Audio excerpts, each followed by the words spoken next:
Are there miracles in the world? Does the Creator create miracles? Miracles in the world? No.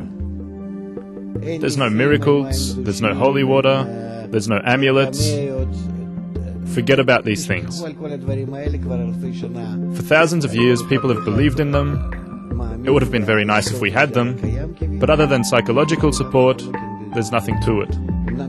Although psychological support is something needed, because if we believe in something, it gives us additional strength and it can be turned into a real miracle. But again, a miracle is not something above nature. Everything that we research and everything that we know is at the end of the day nature. Outside of nature, there's nothing. And the wisdom of Kabbalah, too, only expands our knowledge about the existing reality within which we exist. So there's no miracles. If you bring a primitive person here, he'll think everything around here is a miracle. It depends on our knowledge of reality. I'll answer that in a kind of funny way. I could start out half seriously by saying, well, yes, as a matter of fact, there are miracles, except that Ralph Lightman was very careful to point out that a miracle is something outside of nature. But this would surely sound like a miracle to you. There's a theoretical physicist at the University of Paris named Roland Omnes who teaches an introductory course in quantum mechanics, and he has his students calculate the probability of the Earth and all its inhabitants without any disruption whatsoever, simply disappearing from its orbit around the sun and then appearing intact around a star 8 or 10 light years away. The point being that that is not an impossibility. That actually could happen. There is a finite possibility that it could happen in the next couple of minutes.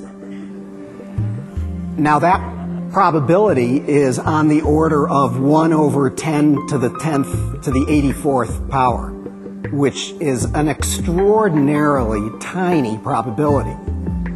So it's not something I would get terribly exercised about. But the point is that in a classical understanding of the physical world, in a deterministic view of the world, which is now understood not to be the case, such a thing is an utter impossibility.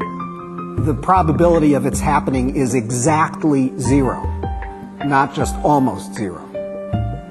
And throughout the modern physical understanding of the world, we see, quote, miraculous things happening.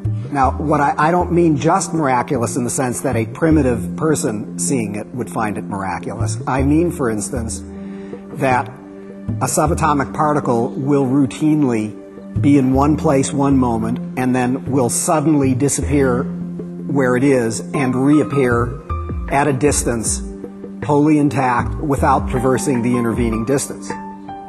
Now that happens absolutely routinely, trillions and trillions of times a second. The reason that happens is because of the scale, the nature of the particles. The reason that his students were able to calculate that number 10 to the 10th to the 84th has to do with the mass of the Earth, the complexity of the system, the number of particles involved, and so the probabilities become very, very small. But in fact, it is intrinsic to nature that utterly miraculous things are happening all the time. If you define a miracle as something that stands outside of nature, then by definition miracles never happen. But if you define miracles as things happening for which there is no cause in the physical universe, then in fact all the physical reality is shot through with the miraculous.